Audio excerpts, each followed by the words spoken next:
نحمده ونصلي ونسلم على رسوله الكريم اما بعد فاعوذ بالله من الشيطان الرجيم بسم الله الرحمن الرحيم قال الله تبارك وتعالى في القرآن الكريم ولا تقولوا لمن يقتل في سبيل الله اموات بل احياء ولكن لا تشعرون صدق الله العظيم۔ شاہ است حسین بادشاہ است حسین، شاہ است حسین بادشاہ است حسین، دین است حسین دین پناہ است حسین، سرداد نداد دست در دست یزید، حقا کے بنائے لا الہ است حسین۔ کامل احترام میرے بزرگوں اور دوستوں، السلام علیکم ورحمۃ اللہ وبرکاتہ۔ الحمدللہ آج 16 محرم الحرام کا بابرکت دن ہے، اور اس مہینے کو دیگر مبارک نسبتوں کے علاوہ شہزادہ مصطفیٰ حضرت امام علی مقام حضرت امام حمام حضرت امام حسین رضی اللہ تعالی عنہ کی مبارک شہادت سے نسبت حاصل ہے۔ آج میں آپ حضرات کے سامنے جس موضوع پر لب کشا ہوں وہ ہے شہادت حضرت امام حسین رضی اللہ تعالی عنہ، امت مسلمہ کے نام ایک پیغام۔ صدر ذی وقار، تاریخ اسلام میں اور بھی بہت سی شہادتیں ہوئیں اور ان کی اہمیت و افادیت اپنی جگہ پر مسلم ہے، مگر شہزادہ مصطفیٰ حضرت امام حسین رضی اللہ تعالیٰ عنہ کی دوسری تمام شہادتوں کے مقابلے میں اہمیت اور اطراف و عالم میں اس کی وجہ شہرت اس لیے زیادہ ہے کیونکہ اس میں شہید ہونے والوں کی حضور پاک صلی اللہ علیہ وآلہ وسلم سے نسبت ہے۔ پھر یہ کہ یہ داستان شہادت گلشن نبوت صلی اللہ علیہ وآلہ وسلم کے کسی ایک پھول پر مشتمل نہیں، بلکہ سارے کے سارے گلشن نبوت صلی اللہ علیہ وآلہ وسلم کی قربانیاں ہیں۔ بقول شاعر، کربل وچ کربل والیاں نے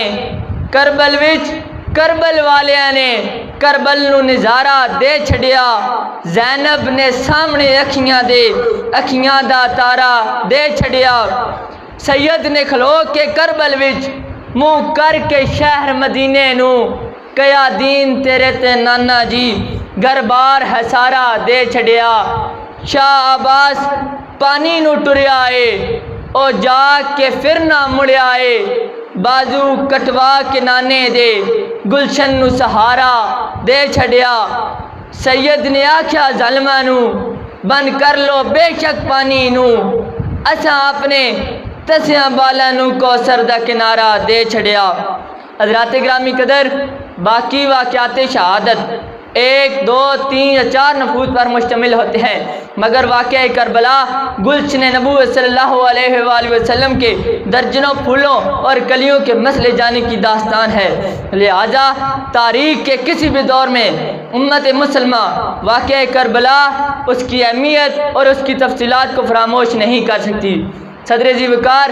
حضرت امام حسین رضی اللہ تعالیٰ عنہ اور آپ کے خانوادے خود تو شہید ہو گئے مگر اسلام کو زندگی عطا کر گئے، خود تو شہید ہو گئے مگر امت کو جینا سکھا گئے۔ جناب محسن نقوی رحمۃ اللہ علیہ فرماتے ہیں، مفتیان دین سے کہتی ہے کربلا، مفتیان دین سے کہتی ہے کربلا، کیا بدت اسی کا ذکر ہے جو جینا سکھا گیا، تجھ سے تو ایک بابری مسجد نہ بچ سکی، میرا حسین دیکھو شریعت بچا گیا۔ سامعین محترم، شہادت حضرت امام حسین رضی اللہ تعالیٰ عنہ ہمیں 2 طرح کا پیغام دیتی ہے، پہلا عملی جدوجہد کا پیغام اور دوسرا امن کا پیغام۔ پہلے میں آپ کے سامنے عملی جدوجہد کے حوالے سے آپ حضرات کے سامنے امام علی مقام کا پیغام بیان کرتا ہوں اور آپ کی توجہ کا طلبگار ہوں۔ شہادت حضرت امام حسین رضی اللہ تعالیٰ عنہ کا پہلا پیغام عملی جدوجہد کا پیغام ہے۔ محبت حسین رضی اللہ تعالیٰ عنہ، تعلق حسین رضی اللہ تعالیٰ عنہ اور نسبت حسین رضی اللہ تعالیٰ عنہ کو رسمی نہ رہنا دیے جائے بلکہ اسے عمل، حال اور حقیقت میں بدل دیے جائے، اس کو اپنی حقیقی زندگی میں اپنایا جائے، یہی نسبت اور تعلق ہمارا اوڑھنا بچھونا ہو۔ اسی نسبت اور تعلق کو حقیقی زندگی میں اپنانے کا مقصد یہ ہے کہ یہ پہچان لیے جائے کہ یزیدی کردار کیا ہے اور حسینی کردار کیا ہے۔ میرے صاحبوں میری ایک بات یاد رکھنا کہ یزید نے اسلام کا کھلا انکار نہیں کیا اور نہ ہی بتوں کی پوجا کی ہے اور نہ ہی مسجدیں مسمار کی ہیں۔ وہ اسلام کا نام لیتا تھا اور بیعت بھی اسلام پر لیتا تھا۔ وہ یہ بھی کہتا تھا کہ میں نماز پڑھتا ہوں۔ اسلام کا کھلا انکار تو ابو لہب و ابو جہل ہے۔ یزیدیت یہ ہے کہ اسلام کا نام بھی لیا جائے اور اسلام کے ساتھ منافقت کی جائے، اسلام کا نام بھی لیا جائے اور امانت میں خیانت بھی کی جائے، اسلام کا نام بھی لیا جائے اور آمریت مسلط کی جائے، اسلام کا نام بھی لیا جائے، نماز کی ادائیگی میں سستی کی جائے، اسلام کا نام بھی لیا جائے، شراب نوشی کی جائے، اسلام کا نام بھی لیا جائے، سود کھایا جائے، سود خوری کی جائے، لڑکیوں کے ناچ گانے کروائے جائیں، اسٹیج شو پر رقاصاؤں کے بغیرتی پر مبنی خرافات سے نظر و دماغ اور دل و فکر کو آلودہ کیے جائے، اپنے سے اختلاف کرنے والے کو کچلا جائے اور اسلام کے مقدس نام کو پامال کیے جائے۔ یزیدیت اسلام سے منافقت، دجل اور فریب کا نام ہے۔ بقول شاعر، کافی نہیں ہے صرف عقیدت حسین کی، کافی نہیں ہے صرف عقیدت حسین کی، کردار مانگتی ہے محبت حسین کی۔ اسلامی نظام کے ساتھ دھوکہ کرنا، امانتوں میں خیانت کرنا، بیت المال میں خیانت کرنا، یتیموں کا مال ظلماً ہڑپ کرنا، قومی ذرائع اور دولت کو اپنے تعیشات پر خرچ کرنے کا نام یزیدیت ہے۔ میرے صاحبوں میری ایک بات یاد رکھیے گا کہ ہم لوگ مردہ یزید کو تو صبح شام لعنت کرتے ہیں، صبح شام لعنت کرتے ہیں، لیکن اپنے معاشرے میں یزیدی کردار رکھنے والے ظالموں کو کچھ نہیں کہتے۔ حدیث مبارکہ میں آتا ہے، المرء مع من احب، آدمی اسی کے ساتھ ہوگا جس سے اسے محبت ہوگی۔ آج کے زمانے میں یزیدی کردار رکھنے والے لوگ اس غلط فہمی میں سے نکل آئے کہ کل قیامت والے دن مولا حسین رضی اللہ تعالیٰ عنہ انہیں اپنے جھنڈے کے نیچے کھڑے ہونے دیں گے۔ جو آج حسینی کردار لے کر اور حسینی بن کر زندگی گزارے گا وہ کل سید شباب اہل جنہ حسین کے ساتھ جنت میں جائے گا، اور جس کا معاملہ اس کے برعکس ہوگا وہ لاکھ بار بھی یزید پر لعنت کر لے لیکن قیامت والے دن وہ یزیدی لشکر میں ہوگا۔ قابل احترام روح حسین آج یہاں سے پکار کر کہہ رہی ہے کہ میری محبت میں دم بھرنے والوں، میں دیکھنا چاہتا ہوں کہ میری محبت رسمی ہے یا میری محبت میں آج تم پھر مار کے کربلا برپا کرتے ہو۔ میں دیکھنا چاہتا ہوں کہ میری محبت میں آج تم پھر وقت کے یزیدوں کو للکارتے ہو نہیں۔ روح حسین آج پھر دریائے فرات کو رنگین دیکھنا چاہتی ہے اور تمہارے صبر و استقامت کا امتحان لینا چاہتی ہے۔ روح حسین دیکھنا چاہتی ہے کہ کون ہے جو اسلام کا نام سر بلند کرنے کے لیے تن من دھن کی بازی لگاتا ہے، کون ہے جو مجھے حقیقی پیار کرتا ہے۔ شہادت حضرت امام حسین رضی اللہ تعالیٰ عنہ سے ہمیں یہ سبق ملتا ہے کہ دیکھو کیا تمہارے دور کے حکمران اسلام کا نام لینے مخلص ہیں؟ کیا وہ اسلامی نظام کو نافذ کرنے میں مخلص ہیں؟ کہیں وہ اسلام کی امانت میں خیانت تو نہیں کر رہے؟ اگر وہ اسلام کا نام بھی لیتے ہیں اور منافقت، دجل اور فریب بھی کرتے ہیں تو جان لو کہ ان کا کردار بھی یزیدیت کا کردار ہے۔ حسینیت کا تقاضا یہ ہے کہ جہاں جہاں تمہیں یزیدیت کے کردار کا نام و نشان نظر آئے حسینی لشکر کے فرد اور غلام بن کر یزید کے بتوں کو پاش کر دو، خواہ اس کے لیے تمہیں اپنا مال، جان اور اولاد ہی کیوں نہ قربان کرنی پڑی ہے۔ صدر ذی وقار کردار حسین کو عملی جامہ پہنانا شہادت امام حسین رضی اللہ تعالیٰ عنہ کا پہلا پیغام ہے اور دوسرا پیغام امن کا پیغام ہے۔ کتنے افسوس کی بات ہے کہ جب نواسہ رسول صلی اللہ علیہ وآلہ وسلم کی شہادت کا مہینہ آتا ہے تو پورے پاکستان اور امت مسلمہ میں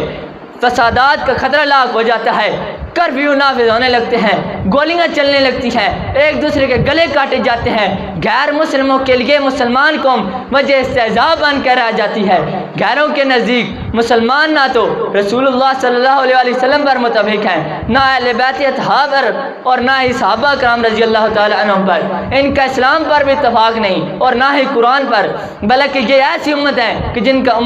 امن پر بھی اتفاق نہیں۔ آخر کس منہ سے ہم عالم کفر کے سامنے اسلام کی بات کریں اور کس طرح انہیں اسلام پر قائل کریں؟ آئیے شہادت حضرت امام حسین رضی اللہ تعالیٰ عنہ سے دوسرا پیغام امن کا پیغام حاصل کریں۔ ہر ایک کو یاد حسین اپنے طریقے سے منانے کی اجازت ہونی چاہیے، ہر ایک کو عظمت صحابہ اپنے طریقے سے بیان کرنے کی اجازت ہونی چاہیے، کیونکہ پاکستان کی سرزمین ہے ہی اس لیے کہ یہاں تو اہل بیت اطہار یا پھر صحابہ کرام رضی اللہ تعالیٰ عنہ کی عظمت کے ترانے گونجے۔ جس سرزمین پر اہل بیت اور اطہار کو اور صحابہ کرام رضی اللہ تعالیٰ عنہ کو گالی گلوچ کی جائے، ان کی بے ادبی اور گستاخی کی جائے، ان کو برے الفاظ سے پکارا جائے، تو وہاں مسلمان زندہ بھی رہیں تو وہ مسلمان بے غیرت اور بہیمیت ہے۔ مسلمانوں کی سرزمین پر نہ تو اہل بیت اطہار کے خلاف زبان کھولنے کی اجازت ہونی چاہیے اور نہ ہی صحابہ کرام رضی اللہ تعالیٰ عنہ کے خلاف زبان کھولنے کی اجازت ہونی چاہیے۔ میں اپنی گفتگو کے اختتام اس منقبت پر کرتا ہوں۔ کوثر کے ساقی کا وہ نواسا حسین تھا، کوثر کے ساقی کا وہ نواسا حسین تھا، کربلا کے دشت میں وہ پیاسا حسین تھا۔